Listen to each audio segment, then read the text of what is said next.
सती विरह में शंकर जी की विचित्र दशा हो गई। वे दिन रात सती का ही ध्यान करते और उसी की चर्चा करते। सती ने भी देह त्याग करते समय यही संकल्प किया था कि मैं पर्वतराज हिमालय के यहाँ जन्म ग्रहण कर फिर से श्री शंकर जी की अर्धांगिनी बनूं। भला जगदम्बा का संकल्प कहीं अन्यथा हो सकता है। वे समय पाकर हिमालय पत्नी मेनका के गर्भ में प्रविष्ट हुईं और यथा समय उनकी कोख में से प्रकट हुईं। पर्वतराज की दुहिता होने के कारण वे पार्वती कहलाईं। जब वे कुछ सयानी हुई तो उनके माता पिता को उनके अनुरूप वर तलाश करने की फिक्र पड़ी। एक दिन अकस्मात देवर्षि नारद पर्वतराज के भवन में पहुंचे और कन्या को देखकर कहने लगे कि इसका विवाह शंकर जी के साथ होना चाहिए, वही इसके योग्य वर है। यह जानकर कि साक्षात जगन्माता सती ही उनके यहाँ प्रकट हुई हैं, पार्वती के माता पिता के आनंद का ठिकाना न रहा। वे मन ही मन अपने भाग्य की सराहना करने लगे। एक दिन अकस्मात शंकर जी सती विरह में व्याकुल घूमते घामते उसी प्रदेश में जा पहुंचे और पास ही गंगावतरण स्थान में तपस्या करने लगे। हिमालय को जब इस बात का पता लगा तो वे अपनी पुत्री को साथ लेकर शिव जी के पास पहुंचे और अनुनय पूर्वक अपनी पुत्री को सेवा में ग्रहण करने की प्रार्थना की। शिव जी ने पहले तो उनकी सेवा स्वीकार करने में आनाकानी की, किंतु पीछे पार्वती की अनुपम भक्ति देखकर उनका आग्रह न टाल सके। अब तो पार्वती प्रतिदिन अपनी सखियों के साथ शंकर जी की सेवा में उपस्थित होने लगी। वे उनके बैठने का स्थान झाड़ बुहार कर साफ कर देती और उन्हें किसी प्रकार का कष्ट न हो इस बात का सदा ध्यान रखती। वे नित्य प्रति उनके चरण धोकर चरणोदक ग्रहण करती और षोडशोपचार से उनकी पूजा करती।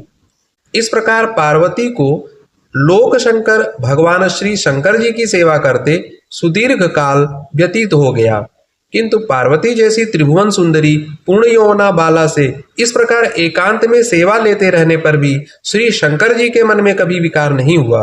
वे सदा आत्मरमण करते हुए समाधि में निश्चल रहते। इधर देवताओं को तारक नाम का असुर बड़ा त्रास देने लगा। यह जानकर कि शिव जी के पुत्र से ही उसकी मृत्यु हो सकती है, वे शिव पार्वती का विवाह कराने की चेष्टा करने लगे। उन्होंने शिव जी को पार्वती के प्रति अनुरुक्त करने के लिए कामदेव को सिखा पढ़ाकर उनके पास भेजा, किंतु पुष्पायुध का पुष्प बाण भी श्री शंकर जी के मन को विक्षुब्ध न कर सका। उल्टा वह उनकी क्रोधाग्नि से भस्म हो गया। श्री शंकर जी भी वहां अधिक रहना अपनी तपश्चर्या के लिए अंतराय रूप समझकर कैलाश की ओर चल दिए। पार्वती को श्री शंकर जी की सेवा से वंचित होने का बड़ा दुख हुआ, किंतु उन्होंने निराश न होकर अब की बार तप के द्वारा श्री शंकर जी को संतुष्ट करने की मन में ठानी। उनकी माता ने उन्हें सुकुमार एवं तप के अयोग्य समझकर बहुत कुछ मना किया, इसीलिए उनका उमा अर्थात तप न करो यह नाम प्रसिद्ध हुआ। किंतु पार्वती जी अपने संकल्प से तनिक भी विचलित न हुई। वे तपस्या के हेतु घर से निकल पड़ी और जहां शिवजी ने तपस्या की थी उसी शिखर पर तपस्या करने लगी। तभी से उस शिखर को गौरी शिखर कहने लगे। वहां उन्होंने पहले वर्ष फलाहार से जीवन व्यतीत किया।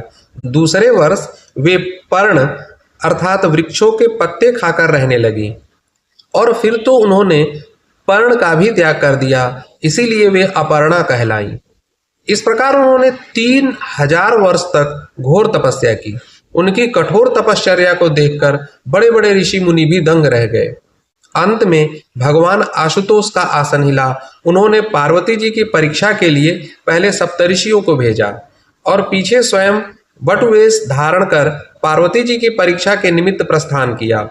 जब उन्होंने सब प्रकार से जांच परख कर देख लिया कि पार्वती के मन में अविचल निष्ठा है, तब तो वे अपने को अधिक देर न छिपा सके। वे तुरंत अपने असली रूप में पार्वती के सामने प्रकट हो गए और उन्हें पाणी ग्रहण का वरदान देकर अंतर्धान हो गए। पार्वती अपने तप को पूर्ण होते देख अपने घर लौट आईं और अपने माता पिता से शंकर जी के प्रकट होने तथा वरदान देने का सारा वृत्तांत कह सुनाया। अपनी एकमात्र दुलारी पुत्री की कठोर तपश्चर्या को फलोन्मुख देखकर माता पिता के आनंद का पार नहीं रहा। पीछे से शंकर जी ने सप्तऋषियों को विवाह का प्रस्ताव लेकर हिमालय के पास भेजा और इस प्रकार विवाह की शुभ तिथि निश्चित हुई।